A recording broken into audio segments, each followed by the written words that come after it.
Time. What is it? Well, do any of us know? I'm not even sure we do. But we have a lot of preconceptions about time. And what I will do now is to share how I see time and what I see, how we kind of keep each other trapped in the way that we perceive time. So, at least in the Western world, I believe, I don't know, I haven't made any serious investigation or anything like that, but my guess is that our perception of time goes back to Isaac Newton, the English philosopher or scientist who sat under an apple tree. The apple fell, and he discovered or realized gravity and what that meant. So we have all this Newtonian physics, which is basically the belief of some kind of matter moving around in a three-dimensional space, and it moves around, in a linear time fashion. So time is a continuum, and it has a beginning and it has an ending, or sort of, or at least is linear. And we have this space of three dimensions. And it's really, really helpful when you look at dealing with things like mechanical stuff, how to make a car drive, or how to find out where a ball will land if you throw that up in the air. But a lot of things, building houses, those kind of things, the Newtonian way of thinking is fabulous, and it has created so many wonderful things in our world, and also some that is less beneficial, but that's another story.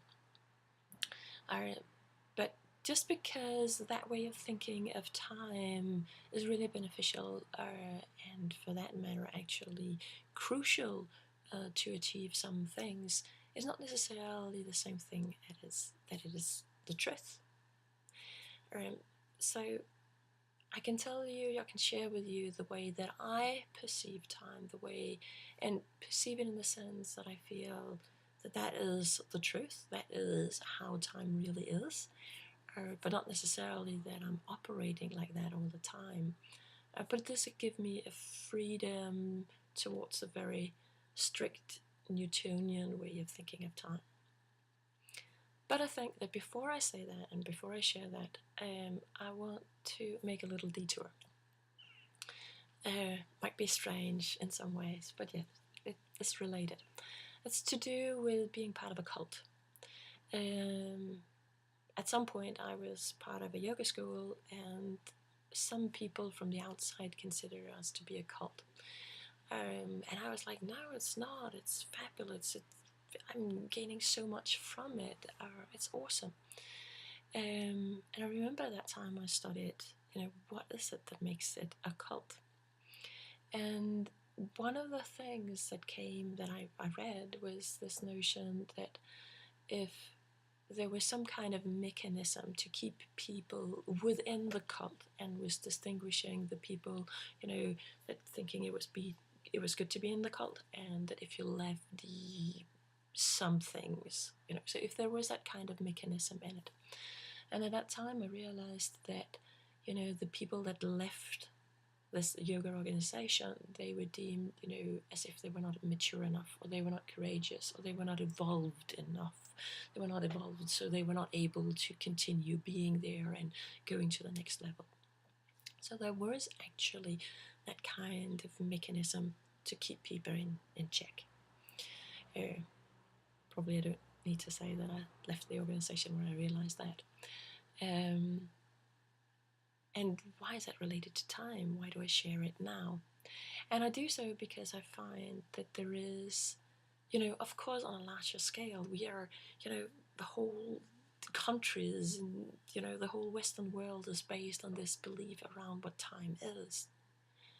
And again, is there a mechanism to keep track, or keep people in check, that ensure that they will stay within that concept of time? And yes, I do believe there is. If you try and come up with a different perception of time, people will think of you as crazy or weird. Oh gosh, you're out of your mind.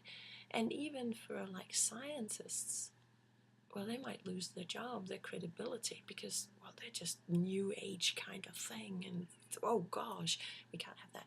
So there is actually a really, really huge mechanism in place for keeping people fixed on the idea that time is linear.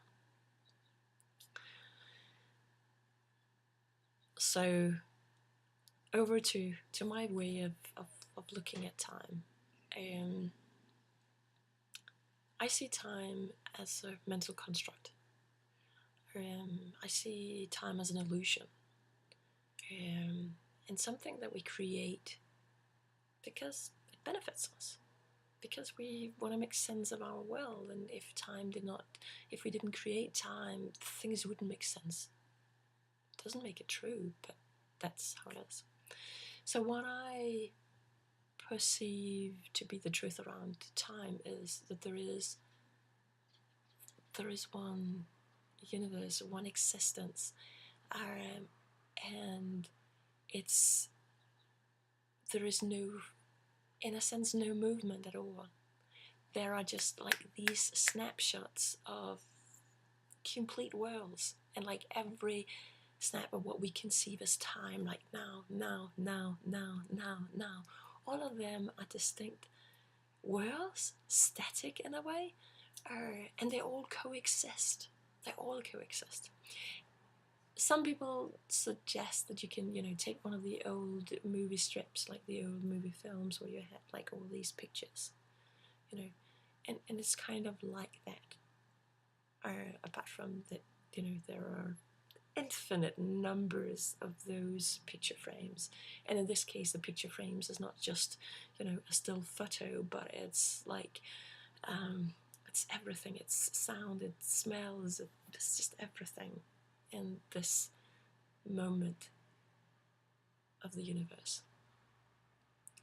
So how come that we have this sense of time? And for me, it's this, that there is kind of a consciousness that is going through each of these. Or how do we actually know that the past was true? And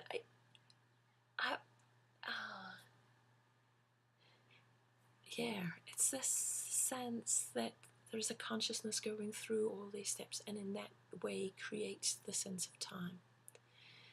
And then you can say, but through what does this consciousness move? Is it still a belief in time? And honestly, I don't know. That may be where I haven't thought deeply enough about it. Sometimes I also think that, how do I actually know that I'm this same person? Or, how do I know that I had a past?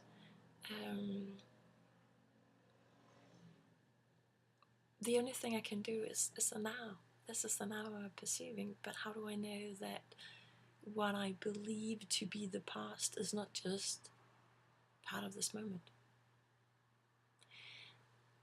And honestly, there are other people saying the same things, and aren't they just part of this moment, this moment, this fraction of infinity of the universe, of everything there is? Right now, I've just lost the track. Let's see if I can get back to it.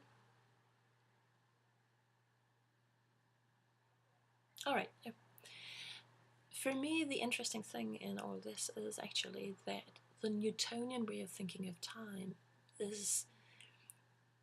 can be contained within the belief of there is no time. You can easily imagine that this consciousness will go through our experiences that create the sense of linearity. The interesting part is, if we are we willing to allow our consciousness to experience something that is non-linear?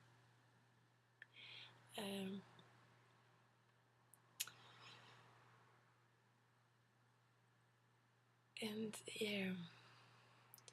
I think I'll pause here and create another video about how NLP sees that we create time. Thanks for watching.